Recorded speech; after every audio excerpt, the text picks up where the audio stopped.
When you're new to gliding, one of the first questions you're going to ask is, what do I need? Obviously, you need a glider. But in addition to that, what are some of the things that you're going to need to study to be a successful glider pilot? And so that way you progress just at a natural rate every single time. Well, there's a lot of things you don't need, and I will boil it down to just the essential things you do need, with a couple of optional things if you want. First thing you're going to need is a good logbook. I really like the ASA logbook. It works great. It's got all the space you need for anything you want to mark down in it. I have more than one in my house. I have one, and when my wife started flying, I got her one of the same kind too. These are great. You might get a low-cost one that is just paper. I can't tell you how many students I've seen where the staples come apart and they've got loose pages. It's just kind of a nightmare. Stay with a good bound one like the ASA's one. It's just so common, and you'll use it for years to come. If you have your own logbook from other flying, just continue to use that one. Second thing, glider flying handbook. Produced by the FAA, this is a wonderful way to understand the basics of gliding. It'll introduce you into all the forces that are working on the glider, how all the parts work together, and it's focused towards how gliders fly. This is produced by the FAA, so it is the official document, and it's what your instructor and your pilot examiner, when you get ready for your check ride, they'll expect you to understand the theory in this book. And it's really good. The FAA just put out a new version about a year ago. I have older version, the previous edition, and the one even older than that. But this is a really good text that you want to have. And if you get a paper copy, it's not that expensive. Get a paper copy. When people get the PDF or the electronic version, they just don't read it that much. Get the paper copy. This is something that you can actually read and really learn from. As you start learning, the next thing you're going to want is an E6B, okay, and which is a flight computer, and a plotter, which is a map, a ruler special for aviation that'll show both angles as well as distances on FAA sectional charts, which is the maps we use. And you're going to want these because this is actually what you're going to be able to take into your knowledge test. You know, having a physical calculator and then also the plotter, so you can measure distances on sectional charts.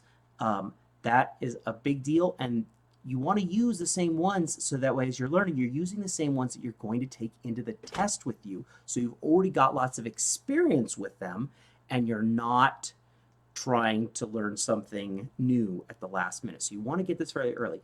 Entire Flight here has a combined set, which at a very low price, good quality stuff, and it'll last you a long time. For when you need them, this is really good. By the way, for all of the things I'm showing you here, I'll have links in the description down below to Amazon links, so that way you can get these at a really good price. They'll quick shipping to you, and if you buy through these links, I get a percentage of what that is, and that helps me to be able to continue to produce these videos. Next, when you're preparing for your knowledge test, get the physical copy of the test supplement. This is what this is again something you'll actually have with you in the test. You won't be able to bring your own, but you will be provided with one, and it's the exact same book. Yes, you can get electronic versions of it, but the problem is you want to be able to use your plotter to actually measure distances, and these are always printed to the proper scale. So when you see a map inside that you're going to use, you actually want to take your plotter and actually measure the distance between 2 points and the angle that they occur at. and you want practice at that. You don't want the test to be the first time you're doing it. And if you have the physical book, then you will be able to go through it very, very easily. Also, you want to be able to peruse this because they have some items up front that a lot of people, when they're taking these tests, they don't even realize it's there. They've got the entire legend for the sectional chart here with the meaning of all the different symbols. Yes, it's in the one that's in the it's the same one that you'll have on the test, but a lot of times people don't even realize all the things that are in this. If you have it, you'll be able to look at it. You can look at questions that don't even refer to this, because sometimes you can actually kind of cheat. It's not cheating because they give this to you, but you can look and find answers inside the test supplement when on other questions. And the FAA, if you're smart enough, the FAA gives you those as freebies. It feels like cheating, but it's not. And if you have the physical book and you're practicing with it, then you learn where all those little hints are, and then your test taking is a lot easier. Next, a 4-function calculator. If you don't have one in the house, get one. Very inexpensive. This is the kind. These are these little kinds with a little bent up screen. That's what you're going to be given during the test, and very easy to use. And you can just do addition, subtraction, multiplication, and division very quickly for any type of problem that calls for it. Next, you want a copy of your own local sectional chart. Okay, this is the map that that we use in aviation when we're flying just by visual flight rules. Okay, and you end up collecting a lot of these over time, but you need to have one for your local area. You need to start learning where the airspace is, what the obstacles are in your area, and any airways where traffic might be flying close to your glider operation.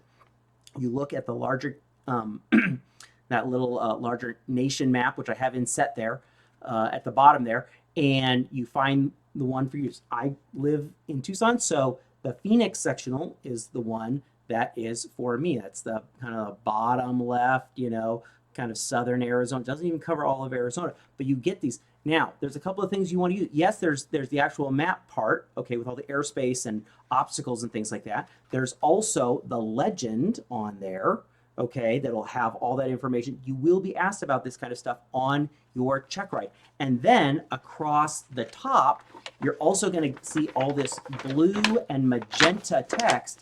This describes all of the military operation areas, MOAs, and restricted airspace. You're going to get asked about that too on your Checkride, and you don't want it to be the first time that you've ever taken a look at. Yes, you could find versions of this online, but to have the borders, the key and the borders right there, and you can study yours, and you can mark it and measure distances with your plotter, then this really is really useful. You don't have to constantly be getting new ones of these. These last for almost 2 months. 56 days, 8 weeks. They produce new ones of these. You don't always have to be getting brand new ones. They don't build towers and airports very often, but you want to have at least one fairly recent one. Get a new one now, and then you can use it for quite a while for your flying. And as you learn those symbols that are on the sectional chart, when you're using other GPS apps in flight, they use the same symbols and they depict the same airspace. So if you're learning it properly for your knowledge test on the sectional chart, you'll be able to take that knowledge directly when you're using it with a moving map GPS in the cockpit, because you'll see the same symbols showing the same type of information, and you'll be used to what it's showing you. Okay, next, the FAR aim. You should get a version of it. This one is one I tabbed up when I was doing some airplane flying. This has all the federal aviation regulations and the Airman Information Manual in there, the Aeronautical Information Manual in there, and we'll show you the rules about how to get your certificate, and also the rules for flying in airspace and the best practices for that too. Don't have to get one of those every year, but you want to have a new one starting out. Next, now we're getting into some ones that are a little bit more optional. I still think you should get one of these. Chart supplement used to be known as the airport facility directory. You look up and you can find about different airports. You can find the airports that have the layout of airports, and they'll have information about them. Your airport may or may not be listed in there.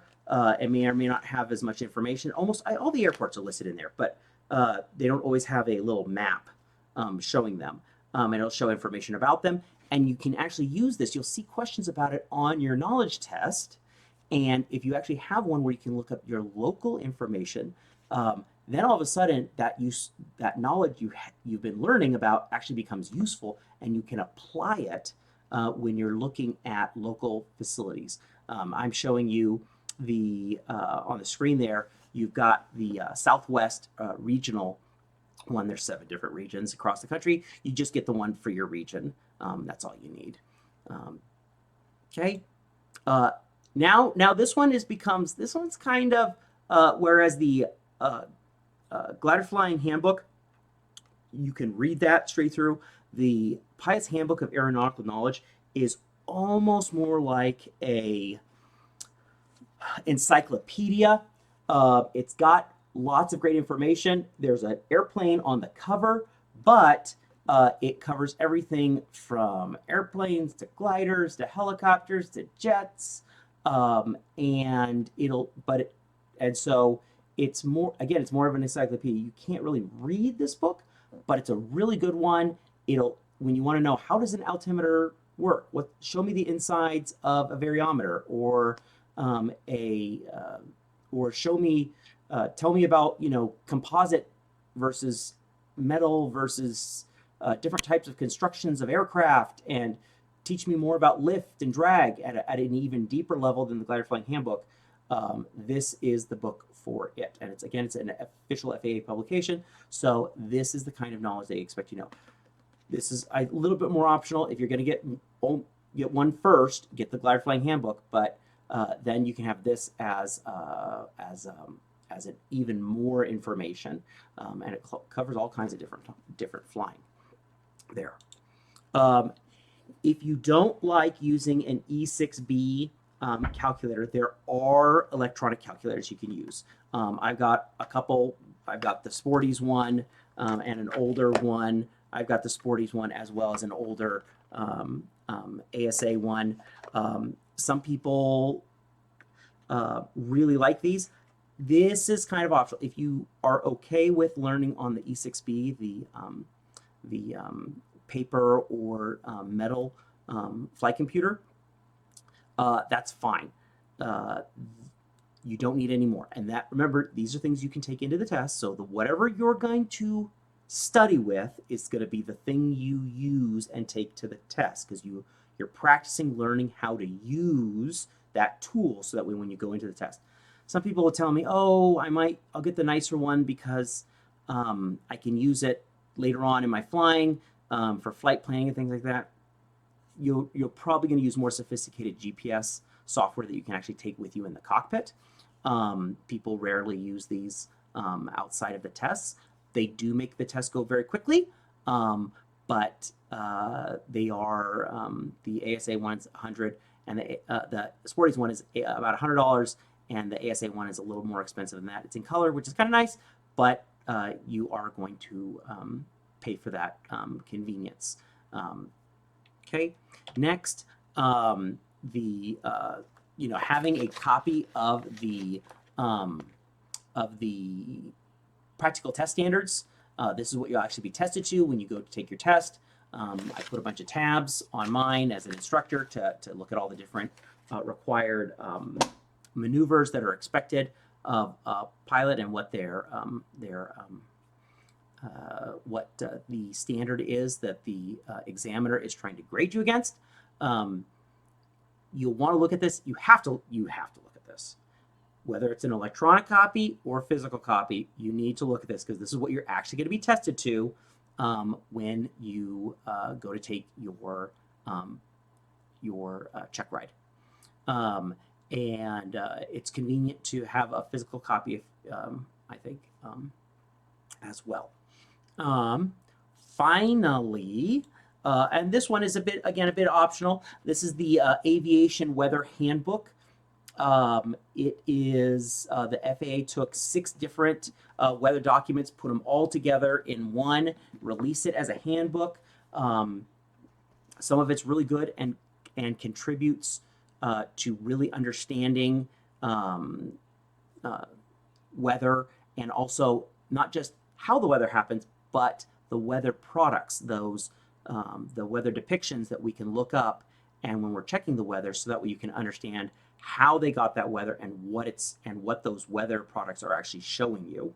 Now, again, it does cover weather for all types of users. So, people using up to in-flight weather radars and things like that don't apply to gliders, but there's also a lot of good theory in there of how weather forms and develops and such. This one I think is fairly optional. Get some of the other ones first, and then you can pick this up at a later date if you want to. Again, links for all of these are in the description down below. And if you use those links, I get a percentage of each purchase. If this is useful to me, if this is useful for you, excuse me, go ahead and subscribe, and let me know what else you want to know to be more successful in becoming a glider.